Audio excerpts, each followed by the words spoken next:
Bonsoir à tous. Pour tenter de répondre à la question de votre grand débat, il faut évidemment commencer par repartir du paysage. Je ne m'y attarderai pas longtemps car je pense que nous partageons tous le même constat. Le numérique a provoqué une révolution du paysage audiovisuel. C'est même une triple révolution. Une révolution de l'offre, avec l'explosion du nombre d'acteurs et de la quantité des programmes disponibles à chaque instant. Une révolution des usages, avec l'avènement de la génération du « où je veux, quand je veux », où je veux grâce à la multiplication des supports et des écrans, quand je veux grâce au développement du délinéarisé à un rythme qui s'accélère, et j'ajouterais comme je veux avec le développement du piratage. Une révolution des formats, avec l'arrivée de nouvelles écritures adaptées aux usages mobiles, plus interactives, plus hybrides aussi, à la croisée des genres. Bien sûr, cette révolution numérique peut être une chance pour les téléspectateurs, pour l'innovation, pour la diffusion de la culture. Mais pour l'instant, il faut malheureusement constater qu'elle fragilise l'industrie audiovisuelle française.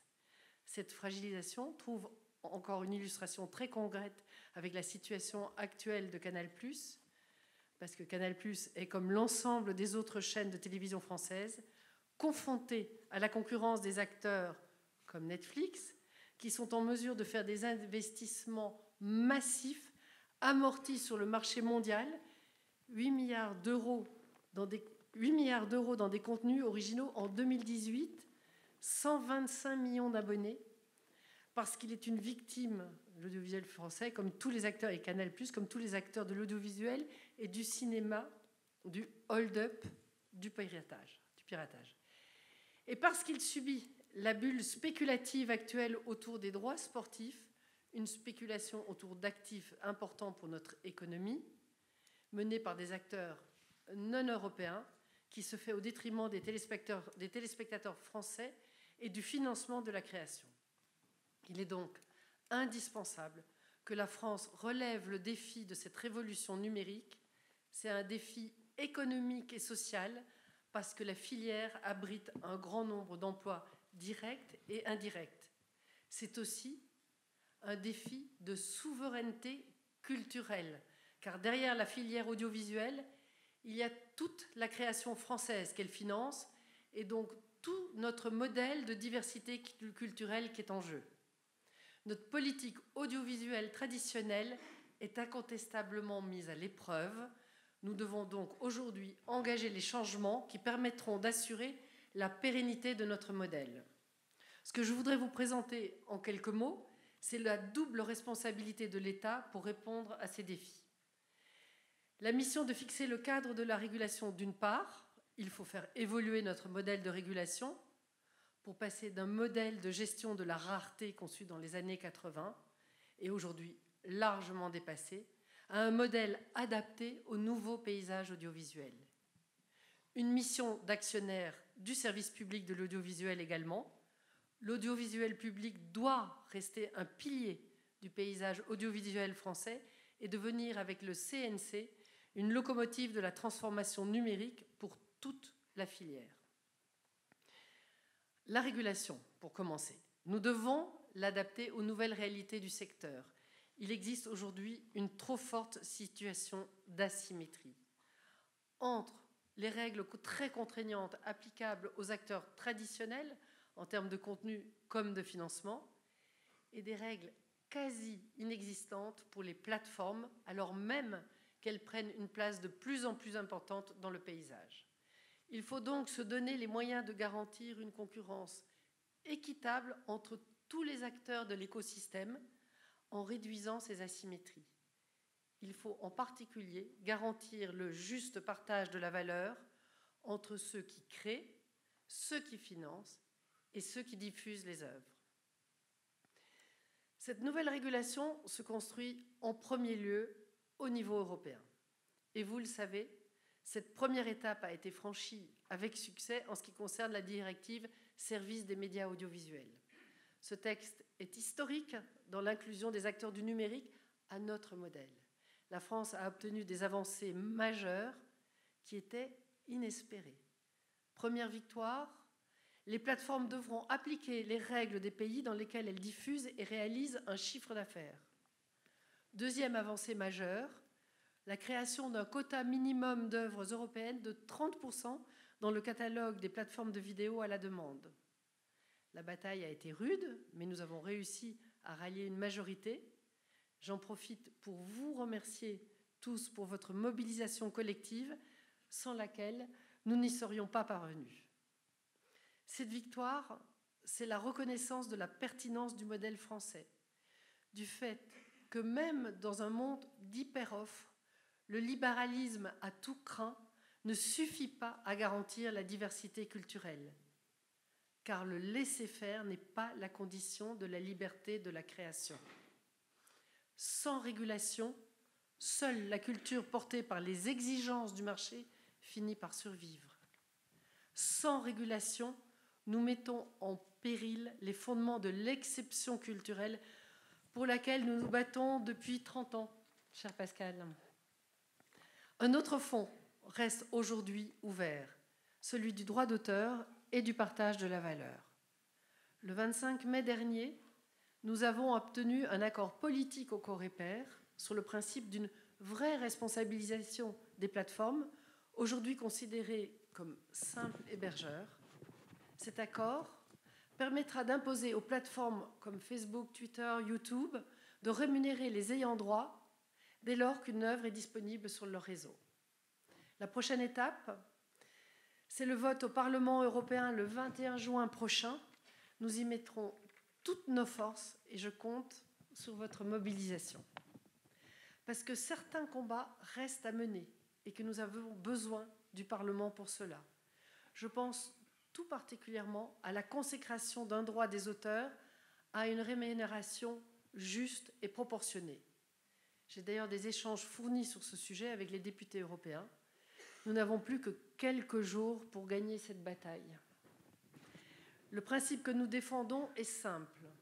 La valeur que les plateformes tirent de la circulation des contenus culturels doit être redistribuée à ceux qui les financent, mais également à ceux qui les créent.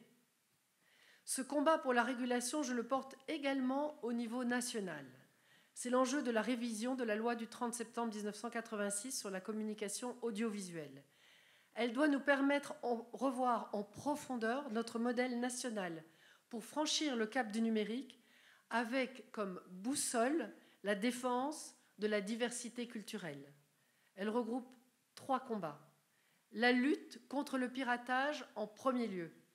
La lutte s'est enlisée ces dernières années, en grande partie parce que c'est un thème impopulaire en politique. Mais il est de ma responsabilité de mener ce combat. Entre-temps, les technologies ont évolué et la destruction de la valeur s'est accélérée.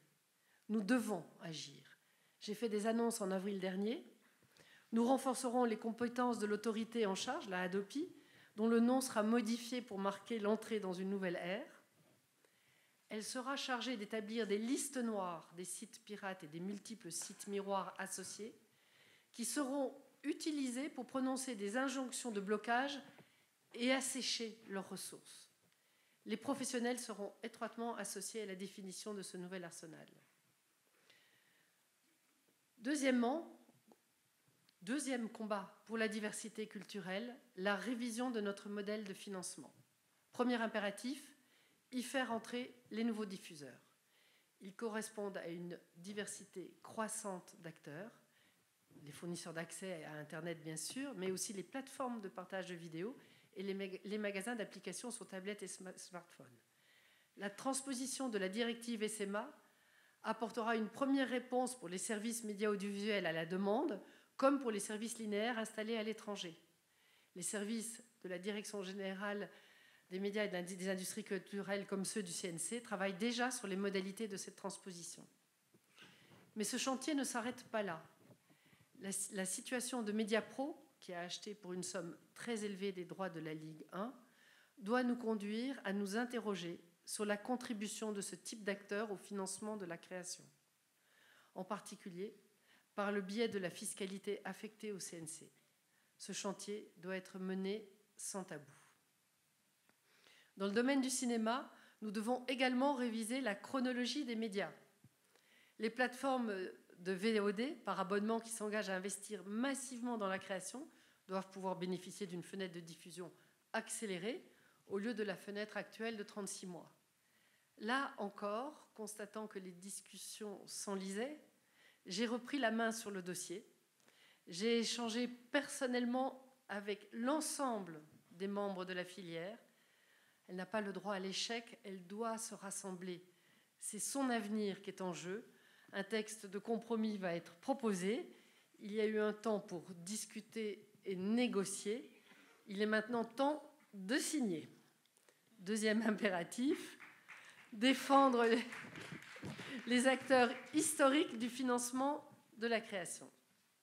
L'assouplissement de la réglementation publicitaire, qui est un engagement présidentiel, l'objectif est de créer un environnement plus favorable aux chaînes de télévision dont le marché publicitaire est aujourd'hui dépassé par la publicité digitale qui, lui, ne subit aucune réglementation et qui est essentiellement captée par les géants américains du numérique. L'assouplissement doit se faire en veillant à ne pas fragiliser les autres médias historiques, la presse et la radio, et en préservant la diversité culturelle dans le cinéma et dans l'édition littéraire. Nous avons effectué une consultation publique en ce sens l'an dernier. Des études de marché plus approfondies sont en cours. Deuxième chantier, l'adaptation des règles qui encadrent la contribution des acteurs historiques du financement. Dans un contexte de fragmentation des modes d'exploitation, le souhait des diffuseurs de mieux maîtriser les droits de production qu'ils financent est légitime. Mais avant toute évolution, nous évaluerons l'impact des réformes récentes. Je pense à la loi du 15 novembre 2013 qui autorise sous certaines conditions les diffuseurs à détenir des parts de coproduction dans les productions indépendantes qu'ils sont tenus de financer. Je pense aussi aux accords conclus ces dernières années par les groupes France Télévisions, TF1 et M6. Et surtout, ne perdons pas de vue les objectifs originels de cette réglementation, soutenir l'émergence d'une industrie de programmes forte et dynamique pour éviter que les chaînes ne tirent prétexte d'une pénurie d'offres de programmes français pour investir à moindre prix dans des œuvres américaines déjà rentabilisées, mais également pour soutenir la création et les auteurs dans toute leur diversité. Dernier combat pour la diversité culturelle, la modernisation de nos méthodes de régulation. Ce ne sont pas seulement les règles de fond qu'il faut faire évoluer, ce sont aussi les outils et les méthodes. La régulation par la donnée, par exemple, qui est expérimentée dans le domaine des télécommunications, est une piste de réflexion intéressante. Dans tous les cas, les outils doivent devenir plus souples, plus réactifs, dans un environnement qui change en permanence. Je sais, Olivier Schramek, qui doit être dans la salle, très sensible. Oh, mais il se cache là. Je sais, Olivier Schramek, très sensible à cette question et il vous en dira certainement un mot. On a parlé de la régulation. Maintenant, en parallèle de ces chantiers légaux et réglementaires, la modernisation du paysage français passe par la transformation de l'audiovisuel public. Au-delà de son rôle de régulateur, l'État a une responsabilité d'actionnaire. Et cette responsabilité, c'est de se placer dans une logique d'anticipation de la révolution numérique. L'audiovisuel public ne doit pas passer à côté de nouvelles générations, c'est-à-dire d'un tiers de la population et surtout du public qui fera son avenir. C'est le sens du scénario d'anticipation que j'ai présenté lundi dernier aux côtés des patrons des 6 sociétés. L'audiovisuel public doit être un laboratoire de la révolution numérique. Le financement public et la moindre dépendance à la publicité doivent lui permettre d'oser, d'innover. Cette transformation nécessite dès maintenant des investissements importants dans le numérique. C'est pour ça, et c'est pourquoi j'ai annoncé que les sociétés investiront 150 millions d'euros supplémentaires d'ici 2022 dans le numérique. Un laboratoire aussi de l'invention du média global qui brouille les distinctions entre contenu audio, vidéo, texte, photo. J'ai ainsi annoncé le média global de la proximité permis par des coopérations renforcées entre France 3 et France Bleu. L'audiovisuel public a aussi pour mission de soutenir et de faire émerger une création audacieuse, exigeante et qui prend des risques. Le budget de la création sera sanctuarisé, 560 millions pour toutes les sociétés, parce que les médias de service public doivent rester les premiers financeurs de la création audiovisuelle française, mais aussi les premiers garants de la diversité culturelle. Le service public doit également avoir comme objectif de faire rayonner les œuvres audiovisuelles françaises à l'étranger. Un certain conservatisme nous a peut-être empêchés de valoriser nos productions sur la scène internationale. Sur ce terrain-là aussi, l'audiovisuel public doit montrer le chemin. Et les annonces récentes de France Télévisions sur des accords avec la RAI et la ZDF pour la production de séries européennes est à ce titre un premier pas encourageant. L'innovation numérique, c'est également des nouvelles modalités de diffusion des programmes. Il faut aller plus loin que la simple logique actuelle qui prévaut jusqu'à maintenant, de penser d'abord au programme avant de s'intéresser aux canaux de diffusion. Il faut penser quel programme, vers quel public, comment atteindre les publics. En clair, penser contenu et ensuite quelle diffusion. Les deux nouvelles offres annoncées par les sociétés de l'audiovisuel public en sont l'illustration. Un nouveau média des arts et de la culture, rassemblant des web-séries, des web-documentaires, ainsi que des captations de spectacles, des podcasts, des émissions, sera lancé fin juin. Et également un média jeunesse développé en commun par Radio France, France Télévisions et France Média Monde, avec des formats courts et innovants. Cette priorité donnée au numérique implique des choix. L'offre linéaire sera recentrée avec une identité plus marquée. Nous avons fait le choix de délinéariser la chaîne France 4 qui basculera exclusivement en ligne. Je sais les craintes qu'une bascule trop rapide pourrait susciter, notamment dans l'industrie de l'animation qui est un fleuron de la création française. C'est pourquoi les sociétés veilleront à maintenir une offre linéaire forte en matière de dessin animé, tout comme leur engagement de financement. Il faut savoir aller de l'avant, penser la révolution numérique. C'est le rôle des pouvoirs publics de ne pas seulement conforter les positions acquises, mais aussi d'orienter son industrie de programme vers les marchés émergents. C'est à moyen terme sa seule chance de survie face aux géants du numérique. Cette stratégie de l'anticipation pose enfin une question qui ne doit pas être passée sous silence et qui est trop souvent négligée, celle des plateformes de diffusion des programmes. Il faut être très clair sur un point, le public numérique est exigeant. Il a pris l'habitude de la fluidité de navigation d'un Netflix, par exemple. Avoir des programmes de grande qualité ne suffit plus. Il faut également avoir une plateforme de grande qualité tournée vers la satisfaction de l'utilisateur, et qui relève le défi de l'éditorialisation. Il faut guider le téléspectateur, ne pas le laisser seul face à l'abondance des programmes. Les nouveaux acteurs du numérique ne sont pas exemplaires sur ce point. Leur éditorialisation repose le plus souvent sur des algorithmes souvent peu satisfaisants et qui mettent en danger la diversité culturelle en enfermant les téléspectateurs dans des choix prédéterminés. L'audiovisuel public doit jouer sa partition, mais sur ce point, il lui est difficile d'agir de manière isolée. Il doit construire des alliances avec les chaînes privées pour permettre l'émergence d'un champion numérique de la diffusion des programmes français. Et je sais que les discussions avancent bien sur ce point et je m'en réjouis. Voilà, mesdames et messieurs, les grands axes de la politique audiovisuelle à l'ère du numérique. Pour répondre à la question posée, nous engageons plus que des évolutions. Je ne parlerai pas de révolution car nous nous battons pour préserver les principes fondateurs qui ont façonné notre modèle de diversité culturelle dans un environnement qui les remet en cause et qui les fragilise.